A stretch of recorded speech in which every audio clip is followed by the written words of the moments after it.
QuaranJazz. Listen while you're home.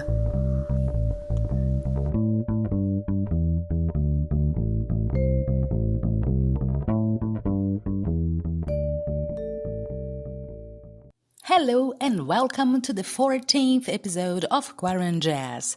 I'm Geisa Fernandes, singer-songwriter and music researcher, and I host this weekly update on what jazz musicians from all around the world are doing during social distancing time.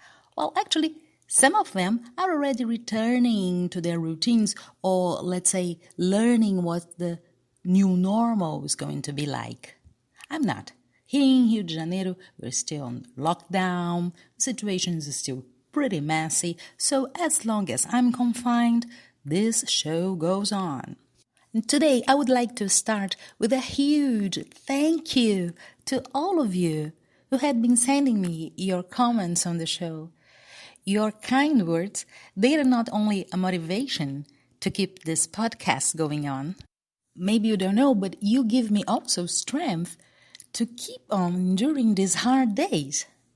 A few days ago, I described QuaranJazz to a friend of mine as my little Jew, and that's exactly how I see it. I believe this podcast will also help us in the near future to understand a little bit better what happened in this much peculiar year of 2020. So, to all of you that left me a message, sent me an email, made a comment on the show, thank you so much. Muito obrigada from the bottom of my heart. Thank you. And if you would like to get in contact but don't know how, very easy. In the description of this episode, you'll find a link to my webpage, geisafernandes.com, where you can find more information about my music, other podcasts that I host, and of course, a contact form. But you will also find on the description of the episode a link that leads directly to my mailing list. Once subscribed, you have access to exclusive content. And of course, keep the conversation going. Drop me a line. I would love to hear from you. I would also like to remind you that QuaranJazz is a proud participant of the Social Distancing Festival, an amazing action that you must know. The link will be also in the description of the episode for you. My guest this week is going to sit right down and write herself a letter. Just joking with the title of one of my favorite songs of Canadian-born, London-based jazz lady Lauren Bush. Lauren is going to tell us some great stories about her musical family and her personal journey into the world of jazz. So, without further ado, Lauren Bush. Hi, Lauren. Thank you so much for your participation. Hi there. Thank you so much for having me on QuaranJazz. I'm happy to be here. So my name's Lauren Bush, and I grew up in Canada, and I am now based in London in the UK. I have always been exposed to jazz and music in general. Both my parents are musicians, and my dad chose to follow his passion into being a freelance jazz musician when I was, before I was born. So it was just a lifestyle that I was okay with, I guess, which is, I'm very lucky to have a family that supports the fact that I'd like to pursue music. So it was just sort of a way of life. There was always practicing going on in the house. My mom was a high school band teacher, so she was always teaching music. My dad was always playing music. Me and my brother were always sort of dragged along to big band concerts in the park and playing. My dad used to play at a bookstore every Friday night, so my mom would bring me and my brother to the bookstore, and we would listen and, just entertain ourselves basically while the gig was going on. So it came as a bit of a shock to me when I decided to pursue music as an actual career, because I was very aware of how hard it could be, and also it just seemed like a really uncool thing to do, to just want to be exactly like your parents. So I sort of fought it, and I thought I wanted to go into other creative areas. I wanted to do interior design and architecture and things like that. And basically in university, I realized about halfway through that I was kidding myself. I really did want to be a musician. So I changed my major, and I followed through to get a degree in music. But it's not in jazz studies. I had like some specialized courses that they made for me so that I could practice jazz, because I was terrible at classical music, or at singing classical music. I just was absolutely awful at it, and they realized quite early that I didn't really have a knack for singing arias and stuff, so they let me sort of follow my own path in this interdisciplinary way. So I was very lucky. I've had a lot of things go right, I think, for me to be able to follow this path the way I wanted to. That being said, also my grandfather on my mum's side, he fancied himself a singer before World War II broke out, and he won a radio competition in Montreal, Canada, when he was maybe like 19 or 20. And the prize for the competition was getting to record a track with Oscar Peterson, who obviously was a big name then and is a big name now, but he was the sort of like trio that ran the radio station, or that recorded stuff for them. And so he won the competition and got to record a song with Oscar Peterson. And unfortunately, I did not have the pleasure of getting to hear that recording, because before I was born, my grandfather knelt on the record. He had them out on the floor, and he knelt down and he snapped the record in half. So I'm sure there's a copy somewhere in the annexes of the Canadian Broadcasting Company radio archives. I don't know, maybe, but I think it would probably be quite hard to find. So it's just a story to me, but it was an inspiring one at that. So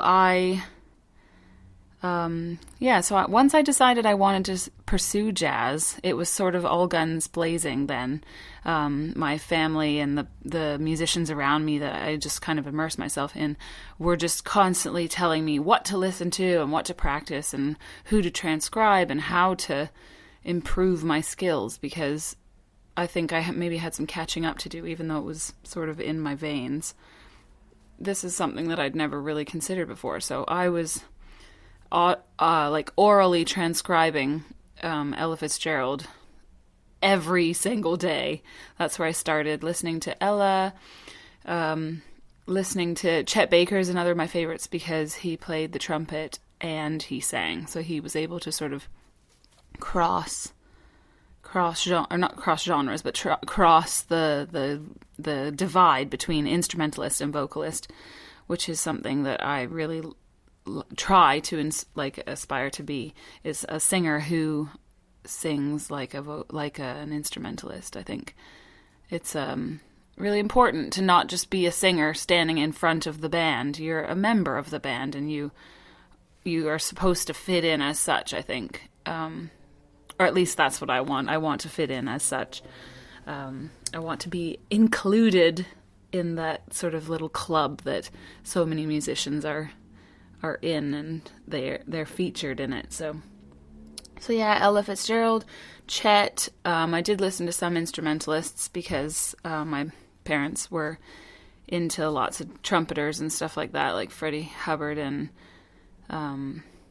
Clark Terry is another of my favorites.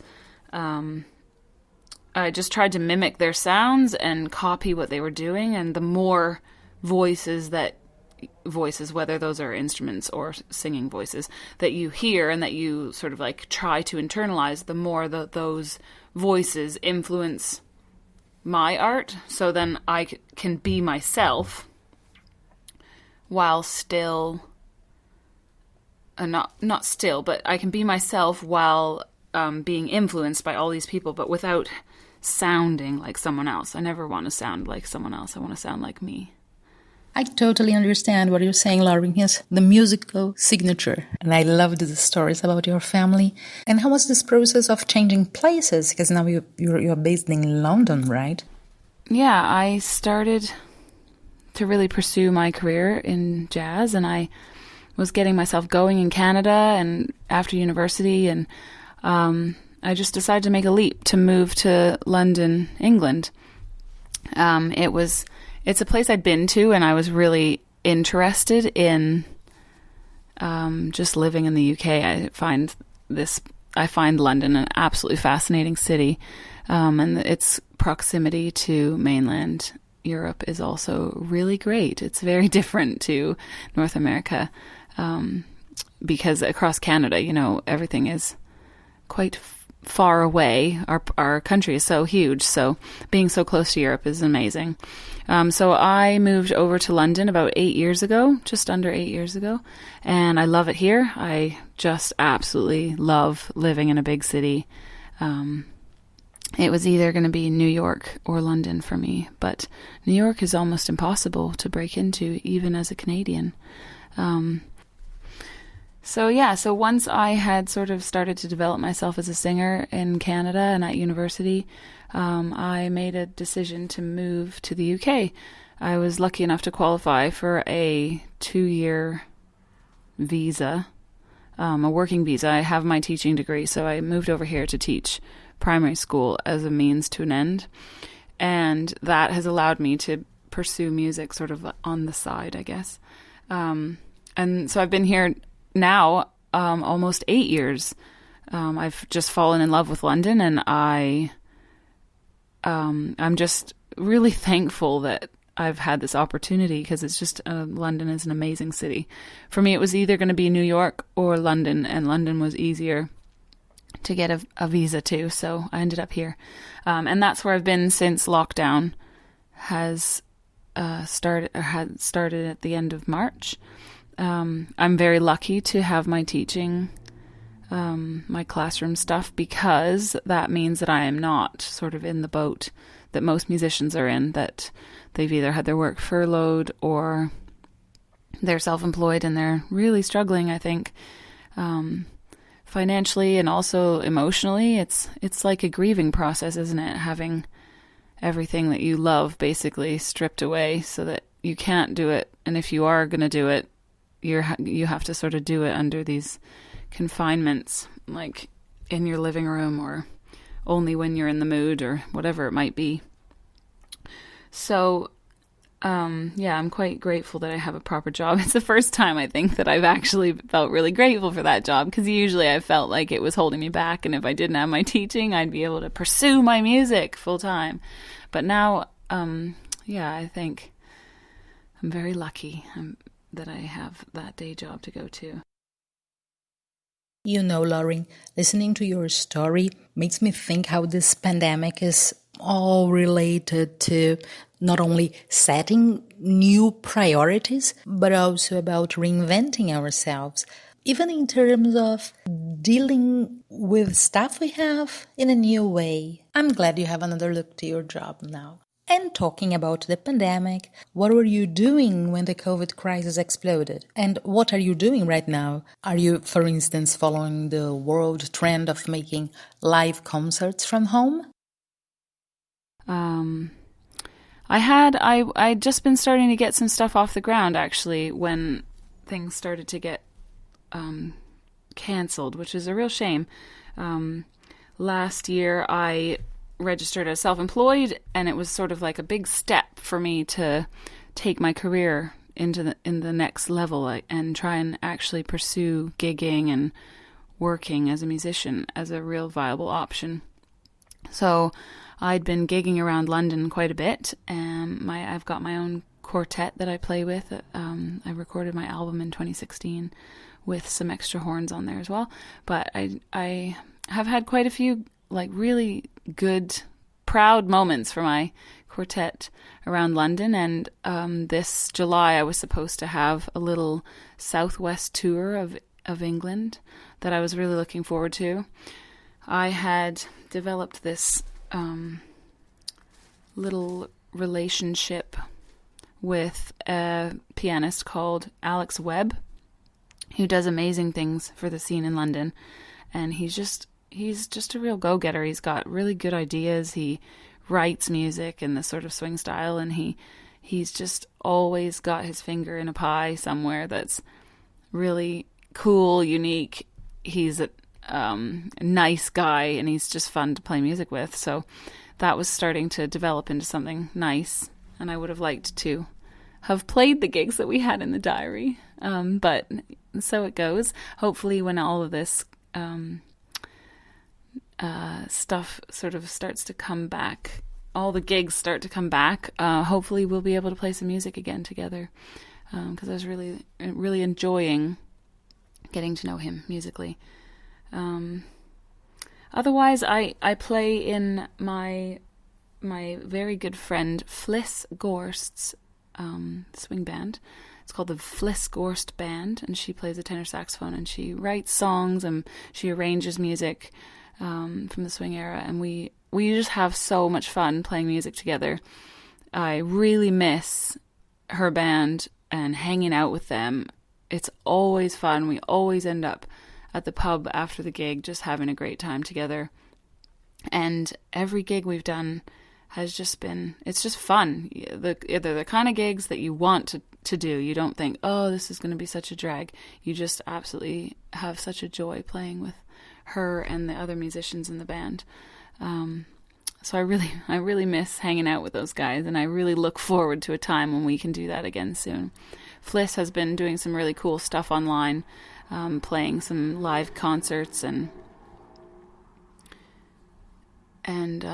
live like streaming concerts. And she's been a real mover and shaker. She's really like managed to keep stuff going for herself. I'm really impressed. She's asked me to sing a few recorded songs so that she can play over them, which is really fun. But I miss playing with her for real. I look forward to the time when we can do that again soon, because there's nothing like it. There really isn't. During the lockdown, I haven't been doing a lot, but as I said, I've been teaching from home, working from home, as I'm sure everybody is or has been. So that's been keeping me a little bit busy.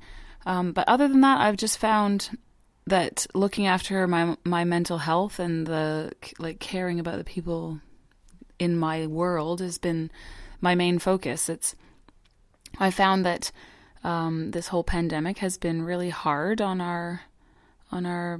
ourselves, on the way we sort of look after ourselves, and I'm really conscious of that being a priority, and not sort of pushing myself so hard to create, because creativity it doesn't really thrive under pressure, and so I don't see the point necessarily in pushing that and making it happen. So there have been like certain days where I've felt really inspired to write some lyrics or sit down at the piano and practice, but mostly I have been just sort of like taking it easy and resting. And one thing that I found that's been like a staple in my lockdown life has just been really remembering that listening to music is a really therapeutic exercise. So just having music on, instead of having the TV on, having music on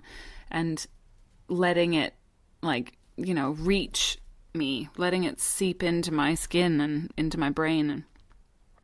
And a couple of friends of mine have started a record club where we get on Zoom and we put on a record and we listen to it.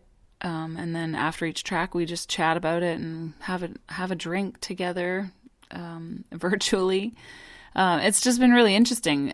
Each week, somebody new picks the album that we listen to, so we're just getting a really eclectic look at everybody's tastes. Sometimes it's a walk down memory lane, or sometimes it's just something new that I'd never heard before.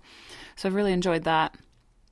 Trying to be really supportive of the people that in my world, so like my friends and my colleagues that maybe they've tried to release an album in the last couple of months and they really need that sort of online social media support.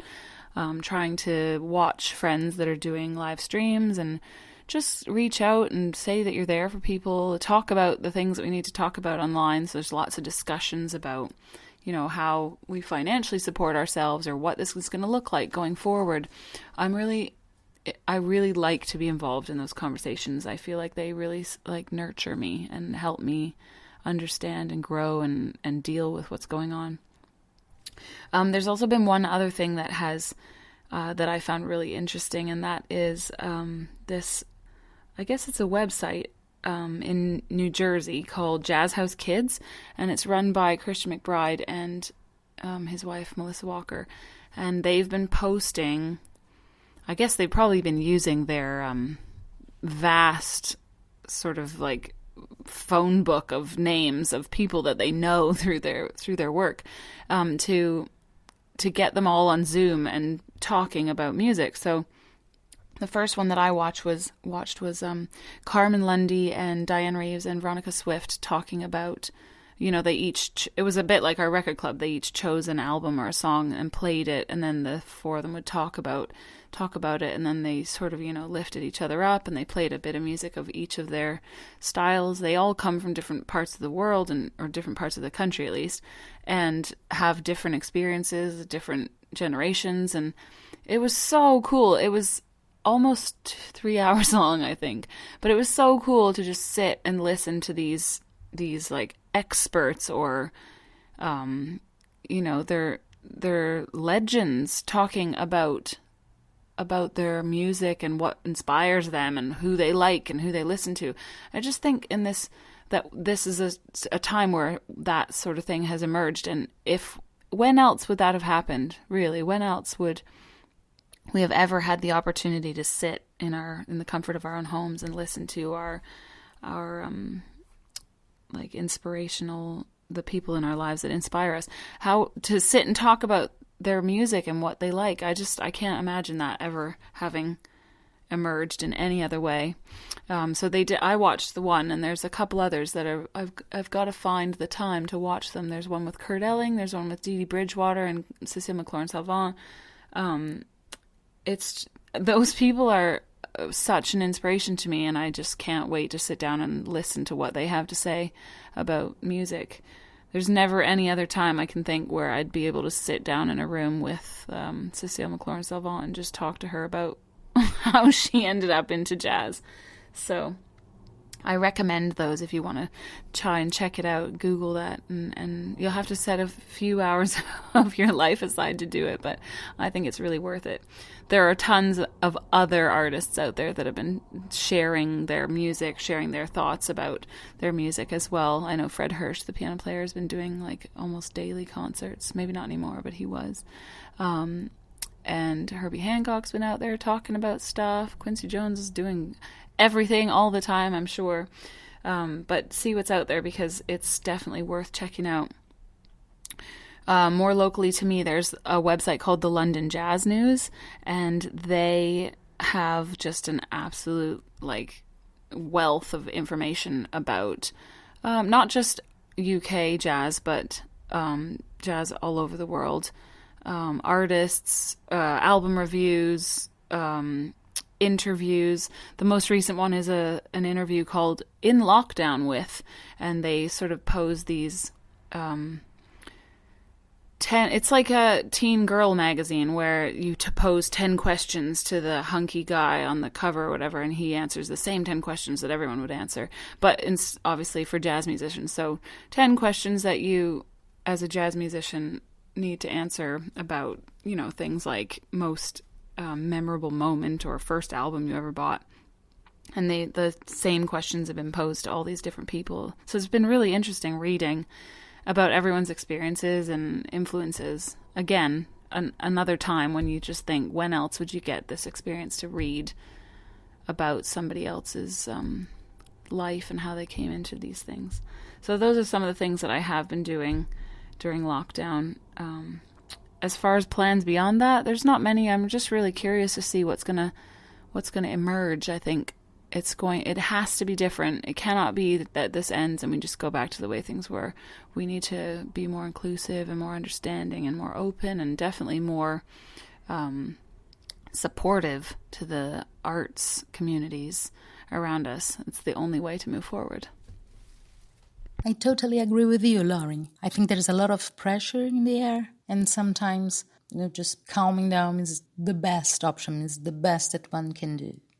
And what about the track we are going to listen? What can you tell us about it? So the track that I've included for you today is from my debut album, which is called All My Treasures, and it came out in 2016. I had just turned 30 years old, and it was a really, it was the first go of it that I just decided that this was my chance to put something out there that I'd been sort of building towards for the 12 or so years that I'd been practicing jazz, playing, joining in, being a part of the world of jazz. This was my moment.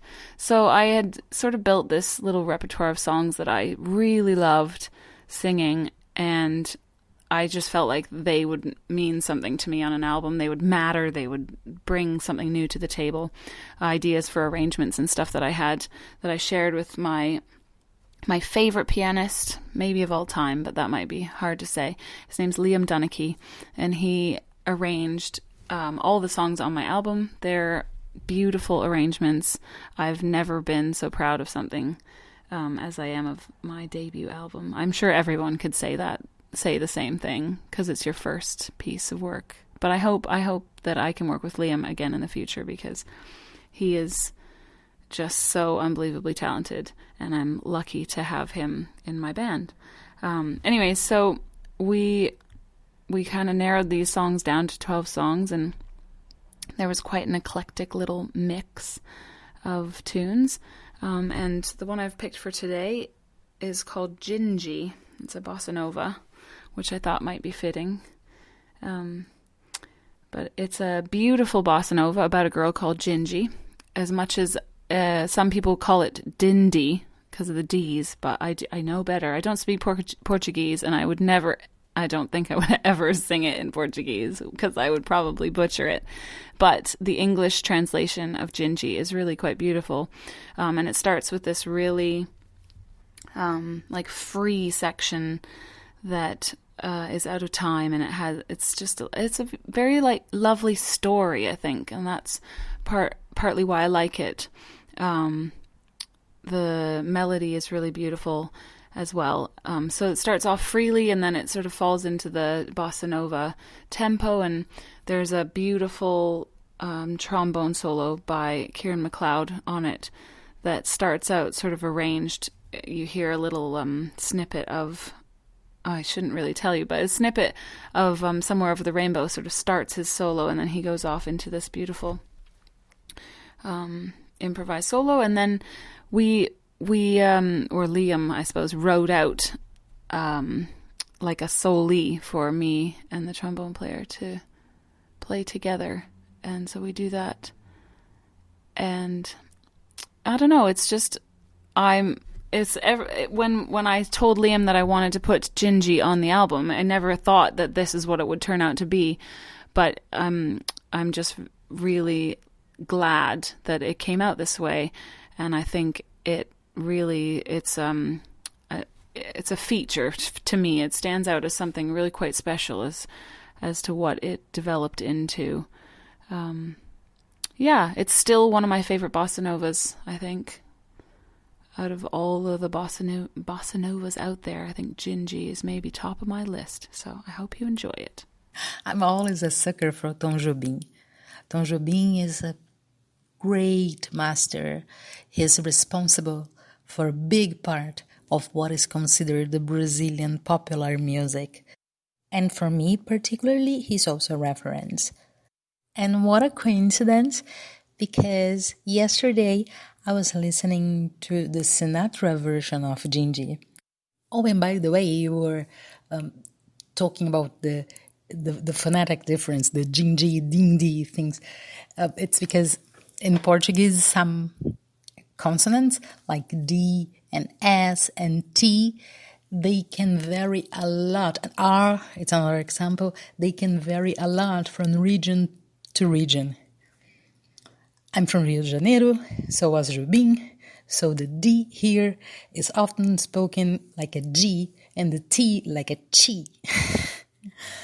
But someone from another part of Brazil can say dindi, and this will also be correct.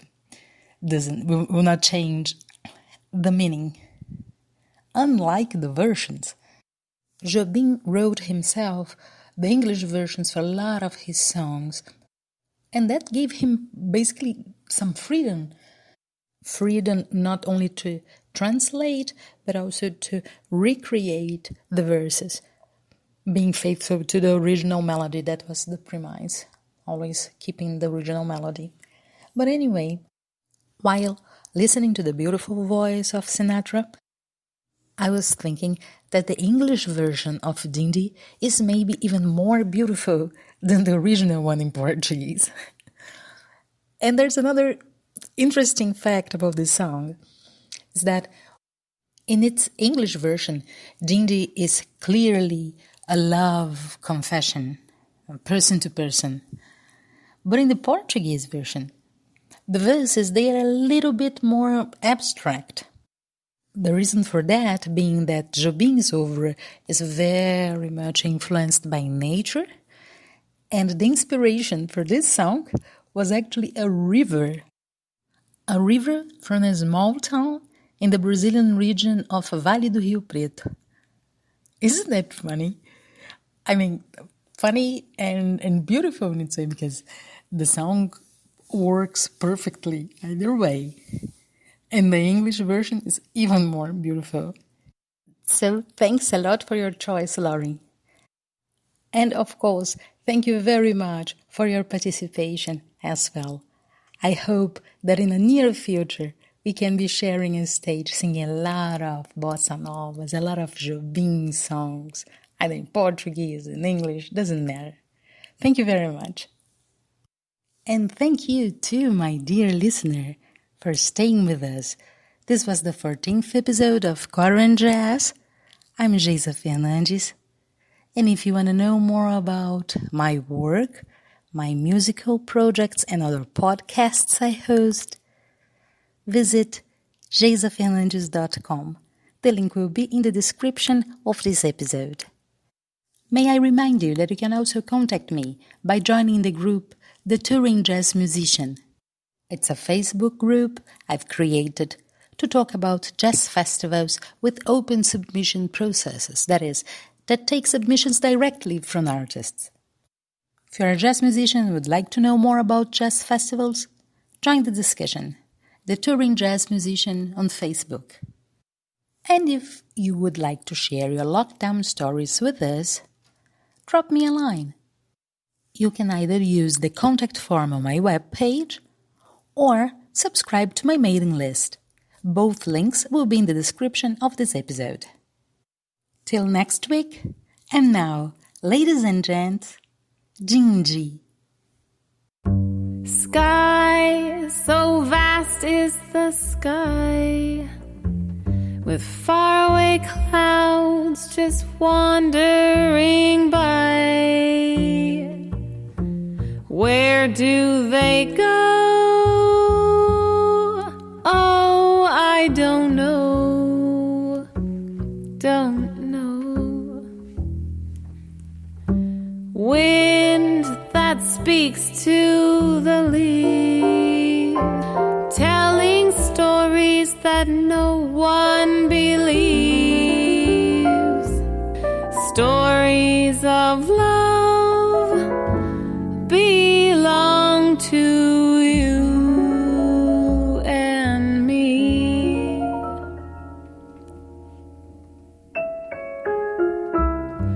Oh, Gingy, if I only had words, I would say all the beautiful things that I see when you're with me. Oh, my Gingy.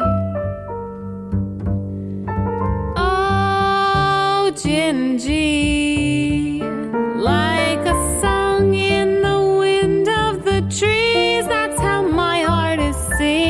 Gingy, happy Gingy, when you're with me.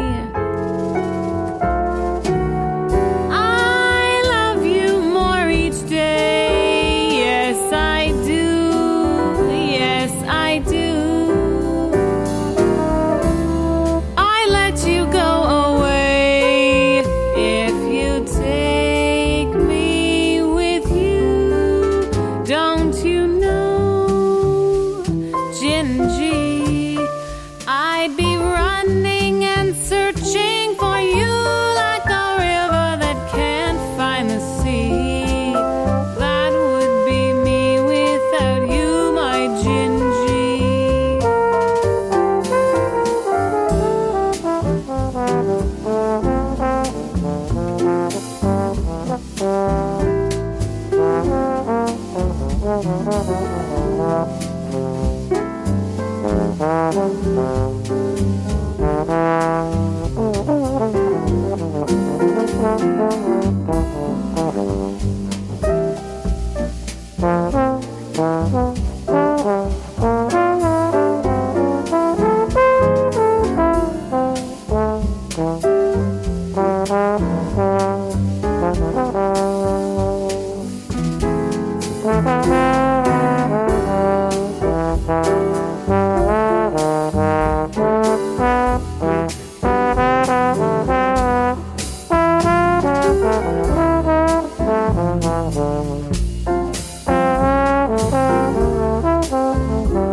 I love you more each day.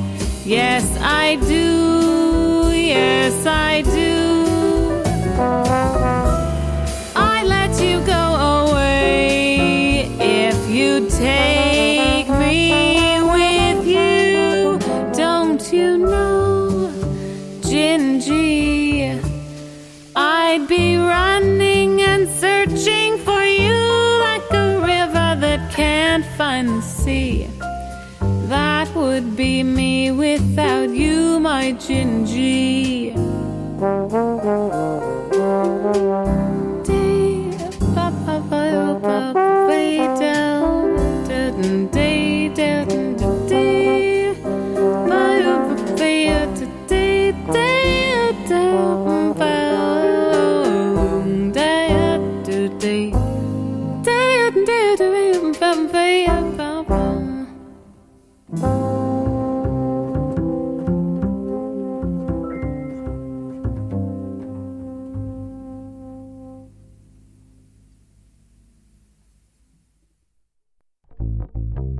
QuaranJazz.